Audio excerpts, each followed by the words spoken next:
This is Distance from Center. I'm Horton. That is Trent Finlayson.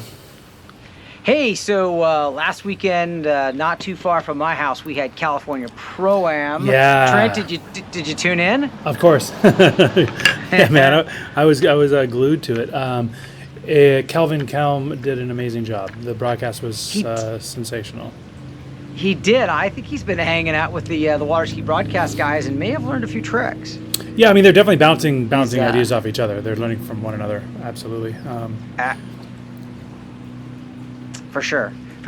So, interesting storylines, not necessarily the usual storylines, I think. Starting with women's slalom, it seems like every event it's Regina. But this was the Whitney show. She dominated. And while the scores were relatively close, in the same way that Regina often seems to have that handy, half step above Whitney, this was a complete turn of the tables. And again, Regina skied great, but I mean, Whitney just looked so on top of, so ahead of things. It's the best I've ever looked. It's the best I've ever seen her look, round after round. In terms of confidence and just the way she was moving. She looks scary good. I think she's uncovered that extra 1% that it's going to take to get all the way down 41. She looked insane. Yeah, 100%. So first round, Regina had her by half a ball, and then second round, so they both got in that first round. They got it was Regina won at 41, Whitney half at 41. Second round, Whitney had the top women's score of the event, I believe, 1.5 at 41, and Regina had a bad round. She got 1.5 at 39, and then you get to the finals. And Whitney didn't have to do much in her first matchup. Second matchup, she ran 5.5 at 39, and uncharacteristically, Regina stumbled early in the brackets for the head-to-head, and Whitney ended up coming up against Jamie Bull, who also is amazing. But Jamie ran 3:39, which is not a bad score. Whitney ran 5.5. So Whitney really ran the table all weekend. She did, and she looked better than even better than those high scores. Would lead you to believe. Like 39s or 38s, just insanely good. I thought another one of the interesting matchups was Pedrini versus Whitney McClintock. Which is kind of cool, Matt's daughter and Matt's wife battling it out head to head at a pro event's probably pretty special, kind of a special deal for them, special for Matt, I'm sure. Yeah, Matt was just walking around the terminal all weekend smiling. I guess that's part of what he was happy about. I think he had a good weekend.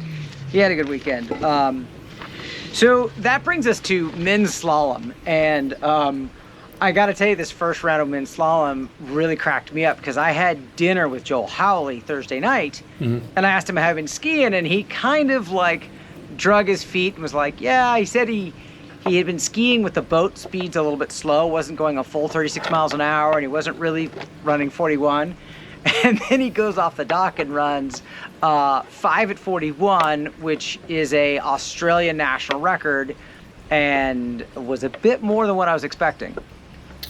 Yeah, and conversely, for some reason, it was exactly what I was expecting. I put a lot of merit into it.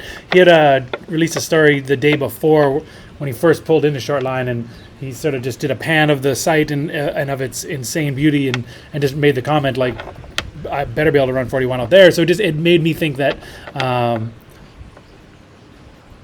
think he was being guarded and or coy with you because you don't fly to California for a pro event and then stick around for a record event and then just fly back to Australia for no reason. So my instinct tells me he's been running a lot of 41s, and that's exactly what he came here to do. There's a record tournament there this weekend, and if I had to put couple $100 one way or the other. I'd put a couple $100. Said he'll run 41 this weekend. I don't think he's here I don't think he's here by accident. Yeah, you can't see me right now, but I'm sitting in front of my Pro Star, and it's going to be pulling the tournament tomorrow at Shortline. I hope Joel runs it behind my boat. That'd be kind of fun. I hope you're not driving. I will not be driving. That was a joke. Driving. You're an excellent driver. I was kidding. Okay. So also anyway, note, not what about his binding? What about his binding? What? Oh God. Okay. So I mean, if the folks at home have been watching Instagram, he's got this snow ski boot riveted to a plate, screwed to his ski, and then instead of buckles or laces, he has hose clamps holding his boot closed, and he gets in and out of it with a DeWalt drill gun to tighten and loosen the hose clamps, and it's hysterical. And he knows it's absurd because everybody makes fun of him, and he just laughs. It's like he says, "Look, this is how." He likes to feel the boot, and he can't figure out how to get buckles on that boot without them dragging the water. And so it's the goofy Joel Howley show. It's hysterical. And actually, even funnier, when he's done skiing, he can't get out of the boot without somebody bringing him back his drill gun. So at the tournament, we watched him kind of swim to shore and kind of hop up into the shallow water and wait for his buddy to bring him his drill gun and throw it to him so he could lift his leg out and pull it off. It's a comedy show. No comment. Okay. Yeah, put him on the new radar hard shell and let's just end this thing. Okay. Well, so anyway, 5 and 41 right out of the box. So he was one of the first skiers on the water because he hadn't skied a tournament in a couple of years, or like an international tournament. Straight out of the box, 5 and 41. So everyone. That just changes when you're at an event like this and someone that early does something even close to that astounding. It changes the kind of the air of the whole deal. Right. And then it brings us to the usual suspects. Fred and Asher both went out and ran. Fred ran 5. Asher ran. Asher ran 5. Fred ran 4.5. They both look amazing. They've both been on. Especially Asher's been on fire this year, but Fred's right there. And then a whole bunch of 3s for the rest of the field. Yep. So that was prelims. Brings us to second round. Round of prelims. Second round was interesting. Joel comes out, and his 1-2 at 41 were really good again. And he gets to 4 ball. Meckler gets a 4, and then pretty much most of the usual suspects got 3. Yeah, so what's interesting. Yeah, go ahead. Go ahead. I was going to say, what was interesting is, and we missed this, going back to first round, is Smith ran 1.5 at 41, as did Travers. You come to second round of prelims, Smith runs 3 at 41, as does Travers. Yes. So they're in a tie. And a tie for the 8th spot, the last spot into the final. Correct, which is interesting because depending on how the rules are, you would think there would be a runoff, but instead the rule is stipulated it goes back to seeding. So Smith went through seeding based off of IWSF ranking, not off Pro Tour standards. Correct. And this wasn't a last minute thing. It was stated beforehand, so there was no shenanigans. But correct. Right. I think John was bummed about it, but I mean, it was the rules. Yeah, I would have been bummed about it too, because I think those rules are. I think that, and I'd imagine anyone involved in that tournament now would look at it as it unfolded in such a rare circumstance that you never would have foreseen. They're like, yeah, that was the wrong way to do this. That's not good at all. Because if you wanted to avoid runoffs, that's not bad because there's a show, it's got to go on, but it should have been based on tour standings. This is a pro event. I think it's crazy that it went back to an amateur ranking list that no one uses for anything other than this particular circumstance. But anyway, what's noteworthy then in that regard is that when the last couple of skiers went out, they knew that Nate was going to be the 8th seed, so people were actively avoiding being the 1 seed, except for Joel Howley. He was like, "Forget it. I came here to run 41. I know that's why he's here." Right. And he went out, and definitely went for the 1 seed. But guys, you saw Will and who had a 5 and Will who had a 4.5. They're like, and they were cruising 41, but they're like, no, I'm not, I'm here to make money and win this thing. I'm not going to put myself in a 1 versus 8 scenario against, arguably the best skier in the world, which was cool. It was fun to watch, right? It was fun to watch people position themselves. It wasn't just the standard tournament in that regard. Well, it's something that I think people think is missing in water skiing is strategy. We don't think about it very often. I think it's fun to see that play out. Yeah, you watched it play out. It was obvious and it was cool. It was really, really fun to watch. Right. And I couldn't hear I was on the other side of the lake taking pictures, and I didn't even really see it, didn't grasp that it happened until Fred was like, yeah, I mean, I don't know if he was talking to me or somebody else, but I was standing with Fred, and he absolutely said, yeah, he backed out, so he... Oh, yeah, he came into 4-ball with space, dropped the handle, and S-turned without the handle. Like, it was cool. It was just fun to watch, pros be pros. It was awesome. Right. So, brings us to the finals. Joel was trying to run 41 again, so he was in that matchup with Nate, and it was not a bad 1 ball, and he tried to run the whole pass at 2, and he went in, and that let Nate go through. And then Meckler and Neveu. How do we not say Neview's name? Nouveau? It's not Nouveau. It's not Nouveau. It's Neveu. It's Neveu, and he's been doing this for like whatever it's been, 15 years, and people are still calling him Nouveau. It's insane to me. Oh well, so Meckler took Nouveau out. Stop it. Fred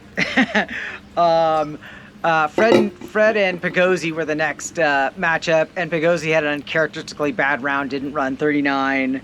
Asher and Hazelwood, who by the way are cousins, which I think is really cool. And Asher went through, which brought us to Nate and Dane. Nate ran through Dane. It was Fred and Will. Interesting, Fred 5 at 41, Will 4.5. Yeah. We get to the final. Which was remarkable too, though, right? Yeah. I mean, it's great skiing. I mean, and in that, both guys, like, neither one was going to lay up. They both had an opportunity to lay up, and they just both kept on charging. Right. But yeah, then on to final. So Nate runs 5 at 41, and then how did you see what happened with Fred? Yeah, in regards to what? Be more specific. Well, so what I saw was that Fred knew that he had to get. So Nate had a 5. Fred had to get a piece of 6 for the win. Yeah. Or 5 and. Or 5 for the tie. Yeah. 5 for the tie, and I don't know if it was the right choice or not, or if it's just that Fred is all passion all the time. I mean, he was. Yeah, you're right. I mean, and as the rule is in the final, typically in head-to-head, you have to beat the guy that goes before you. But if it's the final pairing, a tie runs off. So you're absolutely right. Like right. He could have easily S-turned, kept the 5. He was coming in hot, but there was some small chance his ski was going to stick and he was going to get across. It was a very small chance, but it wasn't completely hopeless. But yeah, you're right. I think as he is passion driven, which is why people enjoy watching him, he was absolutely going to go for the win in that moment. Yeah, my theory on Fred is I think he gets more half buoys than anybody else in the sport because he's always just laying it out on the line, going for it, doing his notorious body slider crash, and that's what kind of happened. He could have stood up, like you said, for the tie, but he fell around 5 ball, scoring 4.5. So Nate takes the win. Yep. But really, really fantastic men's and women's slalom. It was a great event. It was insane. And then, which was cool, is this was actually the second time. I think there's been jump at California Pro one other time. I didn't know that until the other day. I read that, but jump was back this year, and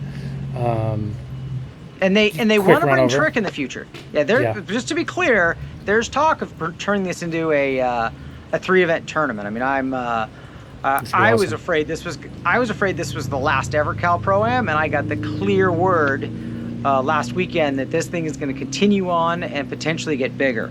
So women's jump, just going straight to the finals, 2 storylines. One is first gear off the dock, Brittany Greenwood, who, by the way, is getting married in a week or two. Chris First Wharton. jump takes a big digger. I guess she's all right. What I read on the internet was she's rehabbing, but she's getting married. She's okay. But there was a moment where we were looking out in the lake and she's floating there on her back, pretty unhappy.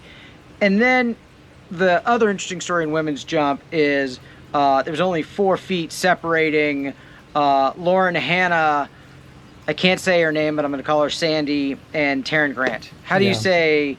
Any idea? Well, go Sasha.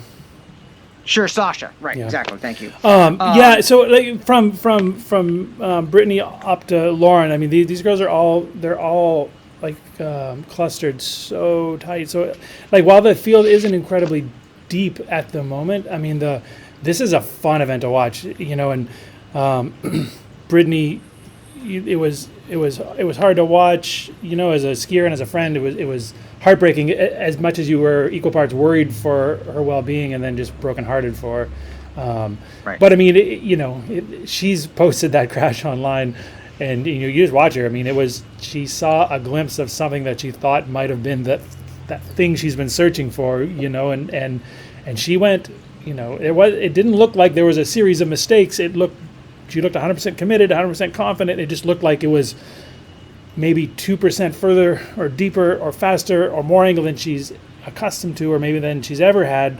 And it just, you know, she put her, unfortunately, she's got to have a little bit of work ahead of her to be back, but she will be back.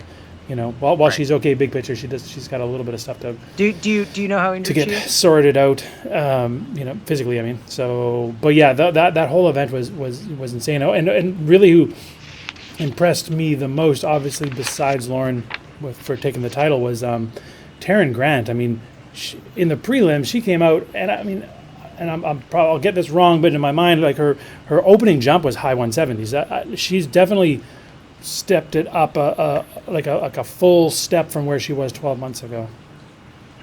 Awesome. All right, so on to men's jump. You know, the Awesome. regular guys jumped. The regular guys jumped regular. We come to Ryan in the finals, and he jumps 229. 229. Which was, you know, Fred said earlier in the day he thought it was going to take 230 to win. And Freddie goes out, and first jump, not quite. Second jump, not quite. Second jump, Third not jump- even close. Second jump was like 187. Right. And I mean, it didn't look like he went harder on his third jump. A lot of us watching were like, oh, well. I mean, not oh, well, but I mean, good for Ryan. We thought Ryan won. We turned around and walked away. But Fred had like 1-footed him. So it's pretty 230. awesome to see these guys so insane. perfectly evenly matched. It was insane, 230, 229. And then third was actually like, it was Igor, I believe, and it was like 217. But the interesting thing, not taking anything away 219, from, yep. anything away from Igor, was Joel Poland had a 227 that he didn't ride out. That you know that lake, the island comes up awful quick on that end, and you know he landed fine, just didn't have the opportunity to stand up. So that was almost 3 placements separated by 3 feet. And you know, there was confusion on site about Joel's score. I'm not sure why they didn't allow him to keep that score because Didn't of ride the. out. Well, but I mean, the island was the obstruction, right? It's not. Yeah, if he had stood up and then the line had gone loose, and then there might have been discussion, but he never stood up. Yeah. You know what okay. I mean? Yeah, I know there's a understand. bit of gray there, and I know that you can have exceptions. I know McCormick's always had something in place where, you know, on a particularly far jump, if there isn't enough time for the driver to sink, but you have to have at least stood up. He fell before he stood up. Yeah. So I didn't hear that there was controversy, and I don't know, very well, maybe there Well, should have been. From just no, watching it but- online and not hearing about that, it didn't seem like anything amiss, but. Yeah, it wasn't a controversy. It was just like, Okay. as it was standing on shore, we're like, well, that counted or it didn't, and I think it was announced as good, and then it wasn't. Okay. But no, the officiating. By the way, the officiating. Hats off to Rochelle Maleitner. Was, as far as I know, flawless all weekend. Yeah. So great event. very well organized by Greg, and I'd say implemented by Rochelle. Good stuff. Good stuff. All right, a couple of weeks, maybe 3 weeks until Mastercraft Pro. Yay! Looking forward to it. Excited. You have anything else in the meantime? No, there's like this time of year, there's always just lots of exciting tournaments. You know, there's, like we said, we've got Joel Halley and whoever else at short line this weekend. And by whoever else, I mean it could very well be like Terry Winter or obviously I was going to say Detrick, but he's hurt. But anyway, those are just they're just amateur rating tournament. But there's the potential for some interesting stuff to go on. And down in Florida, there's one at a Kiwi's Liquid Sports or Action Water Sports, whatever his ski school is called there. Fluid. Fluid, Ski that's Fluid. what it is. Yeah, so just some small tournaments to keep an eye on, because there's often big things happening this time of year. Awesome. All right. Well, I'll catch you soon.